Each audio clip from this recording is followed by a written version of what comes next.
நான் கோயிலுக்கு போகணும்னு சொன்னல, நீ கிளம்புனியா இல்லையா? என்ன நீ ஃபோன் நோண்டிட்டே இருக்க? ரெடியா தானடி இருக்க, ஏன் இப்படி அவசரப்படுத்துற? கோவில்ல பூஜை முடிஞ்சிரும் மாயா, உனக்கு சொன்னா புரியவே மாட்டுது. முடிஞ்சா என்ன, உனக்கு என்ன சாமியை தானே போய் பார்க்கணும், போய் பார்த்துட்டா போச்சு. அது ரொம்ப முக்கியமான பூஜைடி, உனக்கு சொன்னா புரியாது. இப்படிதான் ஒரு பொண்ணு பூஜைக்கு போக முடியல அப்படின்னு கடைசியில சூசைட் பண்ணிக்கிச்சான் தெரியுமா? என்னது, பூஜையில கலந்துக்க முடியலன்னு சூசைட் பண்ணிக்கிச்சா? என்ன சொல்ற நீ? உத்தரப்பிரதேசத்துல இப்போ வந்து வசந்த நவராத்திரி அப்படின்னு ஒன்று நடந்துட்டு இருக்கு. அந்த பூஜையில கலந்துக்கணும் அப்படின்றதுக்காக அந்த பொண்ணு வந்து பூவு பழம் எல்லாத்தையும் வாங்கி ரெடியா வச்சுட்டு பூஜையில கலந்துக்கணும் அப்படின்றதுக்காக காத்துட்டு இருந்திருக்கா. கடைசியில நாளைக்கு பூஜை அப்படின்ற அன்னைக்கு, அதுக்கு முன்னாடி நாள் அந்த பொண்ணுக்கு பீரியட்ஸ் வந்துருச்சான். பூஜையில கலந்துக்க முடியல அப்படின்ற சோகத்திலேயே அந்த பொண்ணு கடைசியில விஷம் குடிச்சு தற்கொலை பண்ணிக்கிச்சான். அந்த பொண்ணு விஷம் குடிக்கிற வரைக்கும் வீட்டுல இருக்கவங்க எல்லாம் என்ன பண்ணாங்க? அவங்க வீட்டுல யாருமே இல்லையா என்ன? அந்த பொண்ணு கல்யாணம் ஆகி 2 குழந்தைலாம் இருக்கு.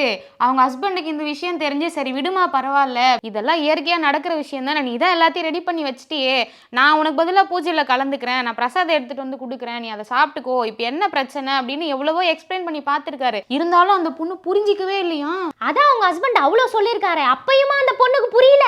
அந்த பொண்ணு கடைசி வரைக்கும் புரிஞ்சிக்கவே இல்லை. பூஜையில கலந்துக்கிட்டே தான் தீருவேன் அப்படின்னு உறுதியா இருந்திருக்கு. கடைசியில இந்த மாதிரி ஆனதுனால விரக்தியில அந்த பொண்ணு என்ன பண்றதுன்னு தெரியாம புருஷன் வீட்டை விட்டு வேலைக்கு வெளியே போனப்போ யாருமே இல்லாதப்ப விஷம் குடிச்சு செத்துருக்கு. 2 பசங்க இருக்கிறத கூட நினைச்சு பார்க்காம அந்த பொண்ணு எவ்வளோ பெரிய விஷயத்த பண்ணிடுச்சு பாத்தியா? இப்போ புரியுதா?